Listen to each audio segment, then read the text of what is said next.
Hey there, Blockhead Traders. Here at Blockhead Traders, I must inform you that we are not financial professionals. Nothing we say should be considered financial advice. We offer our own thoughts and opinions to you, the viewer. We expect you to take these opinions, form your own financial conclusions, and make your own financial decisions. Today is Saturday, March 23rd, 2024, and this is Blockhead Traders Weekly. In this week's episode, it's just myself, Sprocket888, and I want to take a look at the open trades that I still have going. Most of these we've covered on the show before when I've opened them, but these are ones that have needed management or continue to roll, and they're still open today. And I just want to take you on a quick tour of what I've got out there and still chugging along. We got natural gas, we got Foot Locker, we got Dollar General, we got Nordstrom's, and we have Wolf Speed. But before we get to that, I want to give a shout out to our Discord, link in the description below. You can hop in there, say hello to myself, Viper, some of the other Blockhead traders. Love to hear what you're trading, love to hear what type of content you want to hear about. You'll also find a link to thetagang.com/sprocket888, where I post each and every one of my equity trades, the good, the bad, and the ugly. Lastly, this is available in an audio-only format wherever you get your podcasts. If you can't find it there, let us know and we will get it there. But let's hop to this week's content. Like I mentioned, in this week's content, I want to give a run through of some trades that I have open. I'll summarize what I've collected so far on them. Every single one of these is a premium selling trade, and all of them are premium selling trades that did not go as planned originally. So these are ones that didn't get to my profit targets right away, and I ended up having to manage them. In most cases, that was rolling forward in time. A few cases, I had adjusted the strikes, and some of the trades, I was able to close out half of the trade as they hit profit targets. Actually, they hit 100% of the profit. But let's go through these. The first one that I want to talk about is natural gas. Now, natural gas is one of the futures options that trades that I put on. And this one, I won't show you a Flappy Bird chart because it can be a little confusing, particularly because futures actually expire themselves, and the options expire. So it's kind of like a double expiration thing that you have going on with futures options. The options expire, and then the options underwriting product, the futures also expire. And in commodities, they are monthly expirations. So I trade the options monthly, but also the futures expire monthly. And this is one where I really thought that natural gas was really starting to bottom out, and I thought it was going to kind of go start reversing and start gaining quite a bit. And so I actually sold a put at a pretty high delta. So normally I don't sell this delta. I actually sold it. It was around a 40 delta. It was pretty aggressive. I did this back in February, and that was March's contract expirations. So I collected $1,000 on that trade. Now, that trade never went to my profit target. It made it like to a scratch, but then started falling off. And that was at $1.85 put. Now, the confusing thing with futures is the contracts themselves will jump up and down from month to month, depending on what that month is expected to do. So in order for me to maintain my position or my price target level, I had to move up my strike to $1.95 when I rolled forward to April's expiration. Now, I didn't do this in a traditional roll where I closed March. Because these futures actually settle to cash, I went ahead and I knew I was going to be in the money. So I let that expire, get assigned, but you get assigned then the underlying future, but it just settles to cash. So there's nothing that I was going to be, holding anymore because the future also expired, and then futures settle to cash. Well, this particular one settles to cash. Some futures actually settle to the physical product. You don't want to take those to settlement, or you'll end up with a bunch of oil or something on your front lawn. Anyway, so in order for me to, take that, I was, X pennies in the money. So what I had to make sure that I did was when I go to sell the next month, I had to make sure that the put I was selling was that same delta in the money or that same distance in the money. And the reason I did that was so that I can keep this a wash. So I want to, yes, I lost money on the cash settling in the March contracts, but as long as I sold just as much intrinsic value in the April contract, I keep everything above water, or at least above the extrinsic value, and I'm just collecting the extrinsic value. I keep the intrinsic value the same. So I had to move that to a $1.95 strike. I collected $2,370. Now, my settle to cash actually cost me $1,910. So it was a little bit more net gain. So if you look at that, add those up, I am plus $1,460. Now that is, above, or if you took the original plus 1,000, I basically collected another $460 of extrinsic value, time premium. I had to do that. And the reason that's 2370 is because I had to make sure I sold just as much intrinsic value moving forward. So this is also not going well. I'm still in the money here. So I'm going to rinse and repeat. So what's going to happen here next week, these contracts expire on Tuesday. So, this video will come out on Monday. On Monday, I will probably place and sell the short put for next month's expiration. That'll be the May expiration. I will let the April contracts settle to cash, which will be a negative loss. But I will make sure that when I sell May, I sell just as much intrinsic value as I have to buy back in the April contracts when it settles to cash. That will allow me to simply add on the time premium or the extrinsic value. So that 1460 will probably go up by roughly another $450, maybe 500, depending on the time premium and the volatility. So, and we'll just kind of keep rolling this until I get that price appreciation to finish me out of the money as the contract kind of expires, and then this will get to close out. Now, the next one I want to look at, this is probably the worst looking one that I have open still, and it is Foot Locker. And I'll go ahead and show you the Flappy Bird chart on this because this is probably the thing that is sitting the heaviest in my portfolio right now. So I sold a strangle on Foot Locker. A strangle is selling a call and a put. It was around a 20 delta. It was super stretched premium, and they missed big time, and they went through the floor fast. So back on March 5th, I went ahead for that week's expiration. I sold 8 contracts at $1.30. I collected $1,040. I missed, and we were in the money, so I needed to roll that forward. Now, the first move that I do is going to roll forward to the next monthly expiration. So that expiration was a weekly.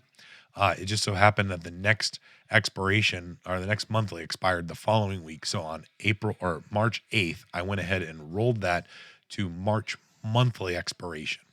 And I was able to collect another dollar there. There was 8 of them, so I collected another $800. Now, this is pretty much all intrinsic value that I'm dealing with here because this was deep, deep, deep in the money and still is today.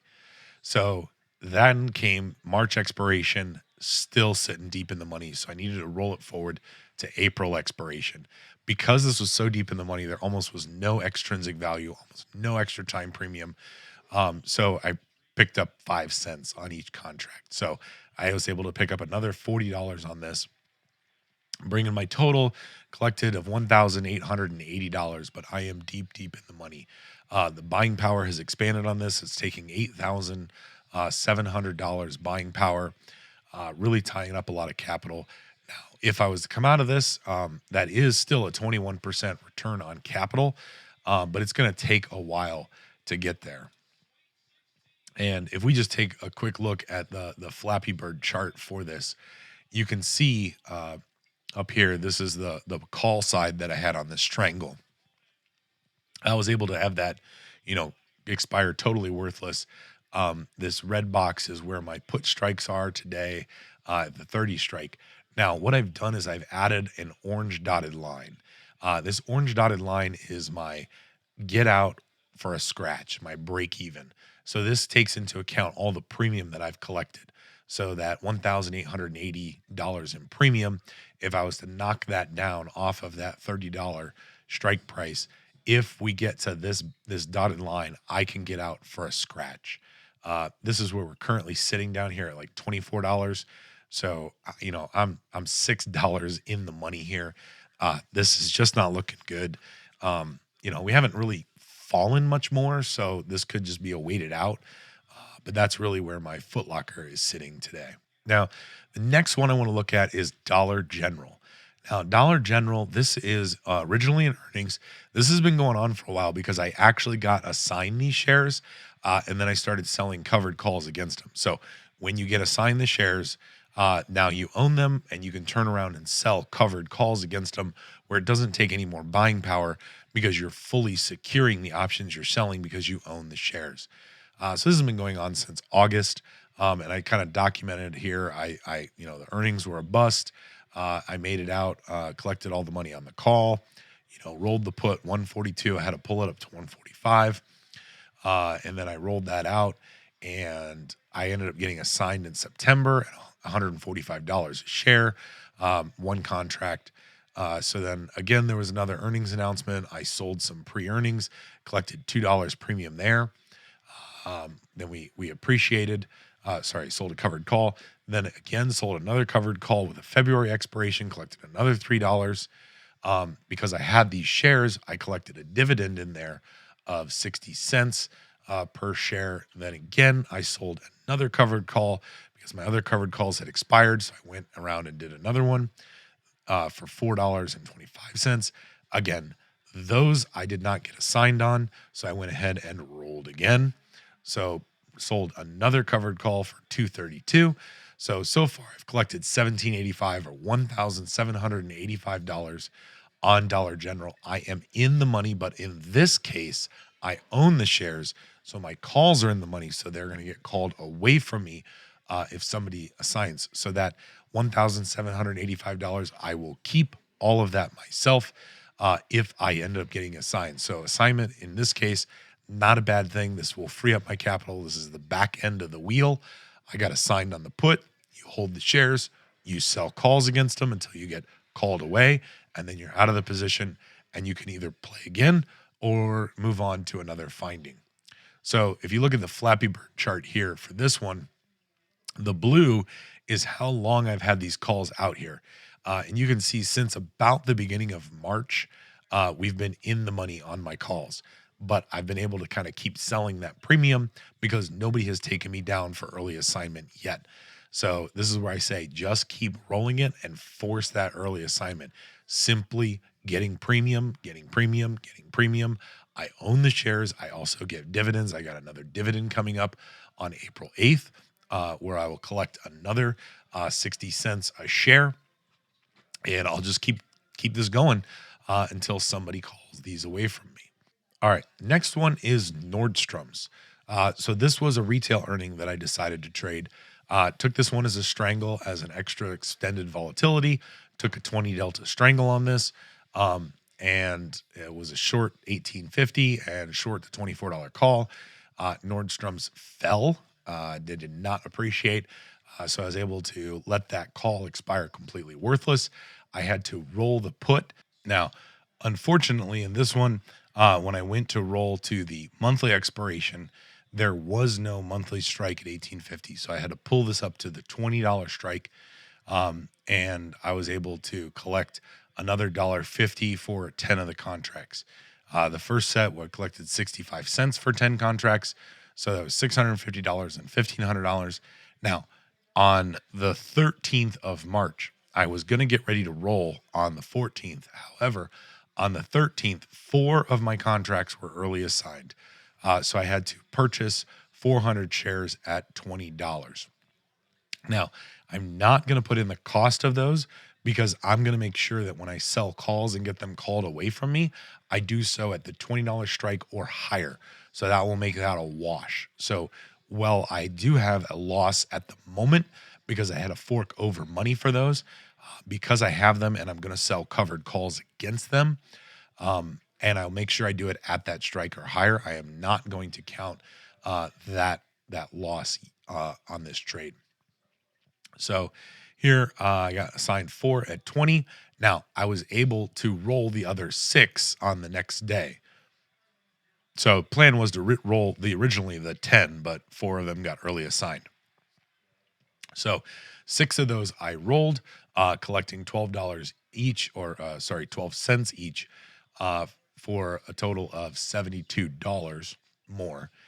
Now, Nordstrom had some rumors there they were going to maybe go private. Their price started skyrocketing again. Now, I was deep in the money, so we skyrocketed back to pretty much my strike price. Well, what that allowed me to do is sell premium on the shares that I have. So I was able to sell covered calls on those 4 shares a piece at 90 cents when we rallied up to that, to my strike price. Because when you sell at the money, that's where you're going to get the most amount of premium. And I wanted to do it at the strike price to negate that $20 assignment I had to take earlier. So all in all, I have now collected $2,582 from my Nordstrom trade. Now, whoops. So what I've got going on here is I still have 6 puts. I'm going to pull up the Flappy Bird chart. It's taken about $6,800 in buying power. However, that's still a 32% return on capital, which is pretty good in my opinion. So if we take a look at the Flappy Bird chart, you'll see where we're kind of looking at here. And this one looks a whole lot better, even though we're still in the money. So this red box is my assignment, or my put, short put, where above this strike, I am golden. My calls will get called away from me. My puts will expire worthless, out of the money. And I've also added an orange dotted line. This orange dotted line is where is my break even first scratch cost basis, all things considered, all the premium I've taken. So that $2,582. If I knock that off of this $20 strike, basically $1,742 is where I can walk away for nada, goose egg, 0 scratch. So I am actually green on this trade, even though I am in the money. But I'm going to continue the strategy of rolling until I get those 4 shares called away from me, and I'll keep rolling those puts until those things will expire, out of the money, completely worthless. The very last trade that I would like to bring is Wolf Speed. Now, Wolf Speed is an earnings play that I put on. It was a strangle. It was about a 16 delta strangle, and it was at $30 put, $42.50 call. They went down after earnings, so that call I was able to get all of that money expire completely worthless. I had to take that $30 put and roll it out to the monthly. So this weekly expired in the first week there in February. So I rolled that out to the February expiration, which was out at February 15th. It was still there, so I had to then roll that to the March expiration. And still in March, it had not hit. So I had to roll that out again to the April expiration. And each time you can see I picked up $1.80, 35 cents, $1.50, $1.77, 4 contracts, each of these. So far I've collected $2,168 in premium. I'm still currently rolling this. It's taking about 3.8K in buying power. This one is actually really kind of closer to at the money right now. So it's a $30 strike, but I believe the underlying is trading around $28 as of Friday. So the buying power of 3.8K, if you divide my 2168 that I've collected, that's roughly a 57% return on capital, which is excellent for this. And so let's go ahead and look at the Flappy Bird chart here on Wolf Speed. Now, Wolf Speed again, yes, I am in the money. The top part of this red box, this is where my strike is. So above that box, and my strike will expire completely worthless. Below this box, I am in the money. However, if I take all of the premium that I've collected, add that up, that is again this dotted orange line around the 24.58 mark. This is my break-even scratch. So below the dotted line, I'm actually losing money. Above the dotted line, I'm actually gaining money. And outside of the red box would be 100% gain. So this one is not looking bad. But again, I'm in that roll mode. So as we kind of approach the April expiration, if we're still waiting for it, I'm going to roll it again into May. And eventually, hopefully, I'll just keep collecting premium as we go. Hopefully, eventually punch through. Otherwise, I'll end up, I guess, taking it for a scratch or a minor profit. But right now, the buying power, consumption, and the potential profit is still looking good on this. So I'm going to keep ahead and rolling these. So that brings us to the end of this week's episode. I really just wanted to take today's episode and kind of touch up on a few of the trades that I have open. Again, thetagang.com/sprocket888. You'll have each and every one of my equity trades. And when you go in there and you check that out, you'll notice that a lot of my trades are green, green, green, green, green. And I don't have that many red ones. The red ones that I do have in there are usually ones that are in this process of rolling, rolling, rolling, because when I'm done rolling and I really finally exit the trade, the collective aggregate of all of those positions is a net positive, which is why I have so many net positive greens there. If you look at each of those trades, both in this current year, 2024, you can look back in past years and different trades that I've done in those. So just goes to show you that even though you are losing, you're losing on paper at the moment, you can still keep collecting premium as you're waiting for those stocks to go somewhere. Even if they go sideways, you're still passing time. And because we are selling that time premium, we are still collecting money as we go. So as time goes by, more money gets allocated into our pockets. And then when the time premium can get sold again, we sell it again. And the key is to pay attention to that cost basis and make sure you know where that is, and you keep track of that as you keep selling premium, so you never, so you know when you can exit when you're above that cost basis. Hopefully, that lends some insight, and you guys find the things that exciting for you to trade. I personally love premium selling. That's why the majority of my videos are on that. But no matter what style you like to trade, hopefully you're finding out there in this market. Good luck out there, and remember, think outside the block.